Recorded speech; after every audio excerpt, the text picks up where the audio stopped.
So without further ado, I will introduce our first speaker. It's James O'Keefe, who's back again. And James is going to be talking about replacing reactive culling of badgers by badger vaccination, the end game of the eradication of bovine TB in the Republic of Ireland. So thanks, James. Thanks, Steve. The title anyway says what I'll be talking about. Martin Luther King had a dream, and so have we. And then we also have a plan, and this is part of it. So Margaret, in her introductory talk, she skipped through the TB programme in Ireland. So our experience then in 3 slides is the first decade there was rapid progress. They were removing 100,000 reactors a year, and everything was very positive. Then we hit this 35 years of stagnation, where reactors oscillated between 30 and 40,000 test positives per year. And then during that time, towards the end of it, the realization dawned on people here that we also had a TB problem in our badger population. Since 2000, we like to term at the beginning of the end. So the downward trend has resumed. We've been under 20,000 reactors a year since year 2000, and the last 3 years it was between 15,000 and 16,000. Since 2000, as Margaret outlined, there have been improvements in every facet of our programme. We've had the computerised monitoring of cattle movements, as she explained, enhanced testing programmes, national database of births. But probably the greatest contributor to the recent progress or getting back on track has been our national badger culling programme. So what this effectively does, my best estimate, is we control badger densities on 34% of our agricultural land. And by control, we mean maintain them at circa a density of half a badger per square kilometres in that 34% of agricultural land where TB in cattle was previously endemic. We catch a lot of badgers. The map here outlines the deeper the red, the greater density of badgers that are caught. So our programme is built around, we investigate large breakdowns of TB. Our state veterinarians investigate breakdowns where there are 3 or more standard reactors. If the source is shown to be not an introduced purchased animal, if they're eliminated as cause, where evidence is found, but the investigation does find evidence of badger activity on either the farm or on lands adjacent to the farm, we do a survey and a culling programme is commenced that, as I said previously, over a number of years will reduce the badger density to a half a badger per square kilometre in that area. It won't eliminate badgers because the intensity of our capturing, that's the best it can do. We're at a steady state in those areas now, which is roughly a half a badger per square kilometre. The difficulty then with that is over the last decade, they're the number of badgers that we're removing. As you can see, on average, 6,208 per year. This isn't sustainable in the longer term. So while it's a very adequate strategy for the moment, we wouldn't want to be doing this in 15 years or in 10 years, because if we were to be doing so, we would run areas of the country where we would actually impact on the badger's presence, which we don't want to do. So what we're doing is we're going to compare vaccination as a substitute for the culling programme. And the comparison, the statistical setup we're using is a non-inferiority trial. So just to give a little bit of background to the trial, by year 2010, we were convinced that the badger removal programme we were running was actually successful in reducing the risk of TB in cattle. But because badgers are a protected species, we need to replace culling with something. So vaccination is our best estimate of the right way to go. We have done a lot of work here. Colleagues in UCD have done a lot of work to show that vaccine actually protects badgers, in that it has been shown to reduce the severity of lesions and basically slow the pathology of the disease through the animal. So with the non-inferiority trial, it's an interesting setup. So vaccination need not be better. In fact, we don't expect vaccination to be better than culling, because it doesn't address the basic issue of density, which probably is a driver of the TB we're dealing with. But even if it's not better, so long as it's not worse by very much of a margin, there are societal benefits to us actually being able to replace culling with a vaccine option. So the inferiority trial design, for people that aren't familiar with it, in a lot of scientific studies, you want to prove something is better or worse than. So you want to show is there clear daylight between the two populations. Where with a non-inferiority study, you're just doing a one-sided test. Like, is it no worse than? It's a separate question. So to do it, you need large areas, large number of farms, large number of badgers. The vaccine area needs to be somewhat insulated, because obviously you don't want vaccinated badgers running away out of your study site. So you want to prevent immigration and emigration to some degree. So the purists then will criticise us because we haven't assigned the vaccination areas randomly. So in fact, it's more correctly to be calling it an observational study rather than a proper trial.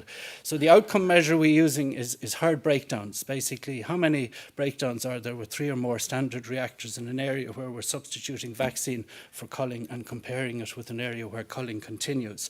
So because we're working with real farmland, we'll have to control for confounders such as past TB history, type of farm, herd size, enterprise, etc.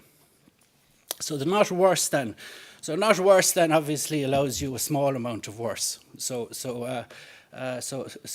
in Ireland we've many definitions of worse. So we have to firm it up a little.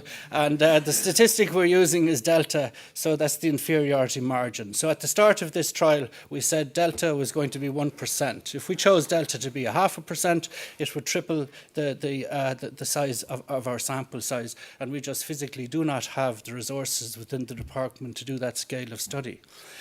So what we're effectively saying then is if TB infection in the culling zone is 3%, we'll accept 4% in the vaccine area. If the culling zone is 2%, we'll accept 3% in the vaccine area, or 1% in the culling zone, 2% in the vaccine area.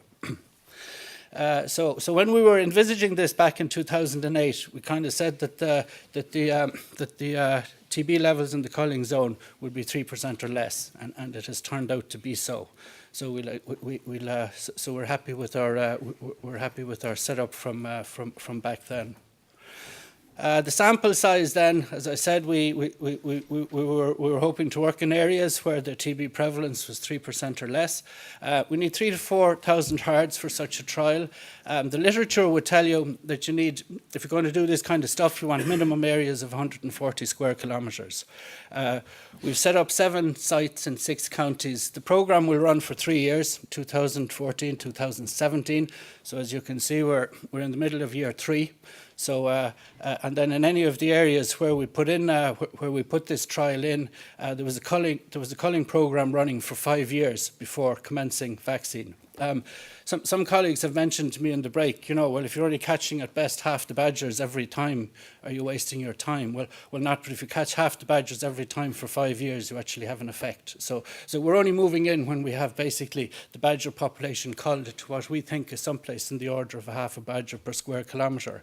A formal assessment will be made of this trial in 2018, but what I can give you today is a visualisation of one of the counties where we have a good lump of data, where we have been kind of doing our testing and where we can kind of have a fairly educated guess as what's going to happen.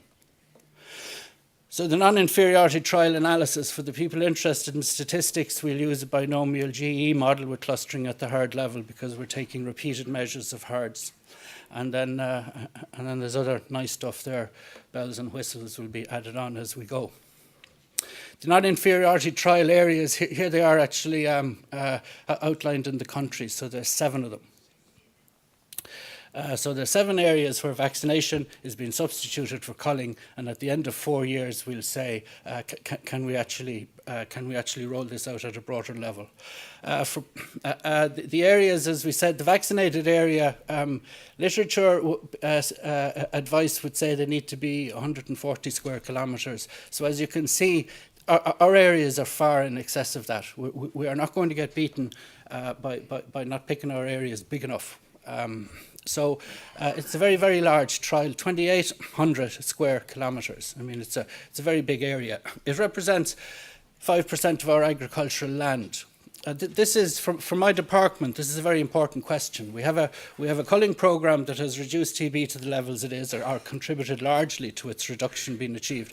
So obviously we owe it to our farmers, and they'll expect it of us not to sell them a pup at this stage. So if we're going to replace our culling with something, well, we're going to have pretty robust evidence to show that that it's at least as good as what we have up to now. So on 5% of agricultural land, we won't be short on size. So I'll give you the sneak preview of where we think the results are going to go based on County Longford. So for those of you who aren't familiar with my island, you are there in Dublin, out in the east coast, and Longford is off that way, 120 miles on the west. So it's a rectangular shaped county like that, nice rectangular shape, and then the vaccine area is quite a substantial part of it. So within that red area, badgers that are captured are vaccinated and released, and then every place else they're captured and removed. As you can see there near the V, there's a bit of blue, so that's our largest river, the River Shannon. So all the southern border is protected by the river, so our vaccinated badgers can't, they wouldn't be keen on swimming kind of that distance to get away, and then the other boundaries then are fairly major roads. We have a fairly serious capturing program going on here. I was telling you 34% of our agricultural land, we have the capturing program running. So any purple dot there basically is part of the capturing program. The TB incidence then in Longford. Since 2008, the top line is the red line. The colour comes out fairly well. So back in 2008, 2% of herds had 3 or more standard reactors. And then, as you can see, over the years, that has declined now. It's under 0.5%.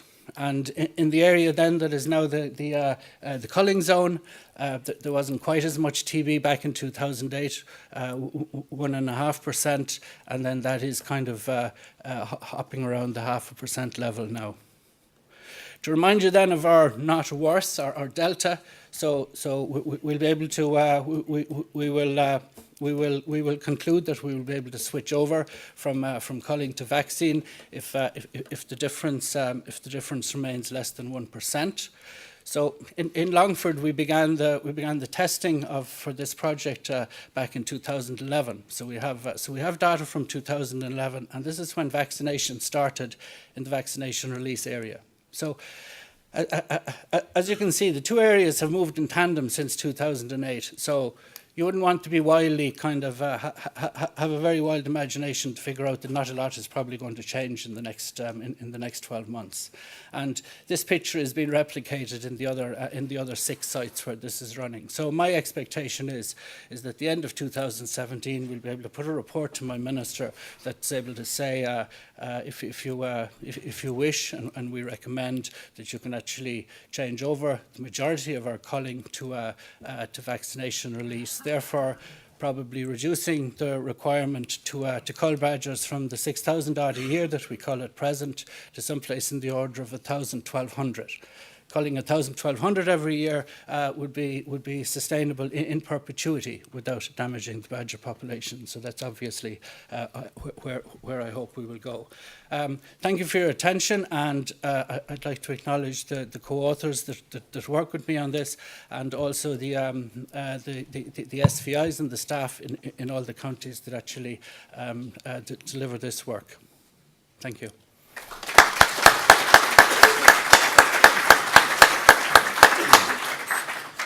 Excellent. Thanks very much, James. Questions yet? If we can get a microphone down there. Roger Blowy, Gloucester. 2 points, if I may, please. First of all, could you give us the comparative costs of vaccination versus badger removal? Because I note that in Wales, the cost per vaccinated badger is pushing over €700 per badger per year. And secondly, if the badgers are vaccinated, would we therefore expect them to last longer? So is one of the effects of badger vaccination going to be an increase in the badger population? Okay, well, we'll deal with the second one first. Over a period of time, we'll assume that vaccination will lead to an increase in the badger population because we've stopped killing them. So we'll assume that over a period of time, their numbers will build up. Now, this particular trial is a little bit more short-term than that. We're saying, can we replace something we're doing now for something else? So it might cause it might cause a problem in 10 years, but as Keynes used to say, like in the long run, we'll be all dead. So the one thing we can't be doing for 10 years is removing 6,200 badgers a year. That's a given. So if we make this switch, well, then we do that, and then we deal with stuff that comes up after that.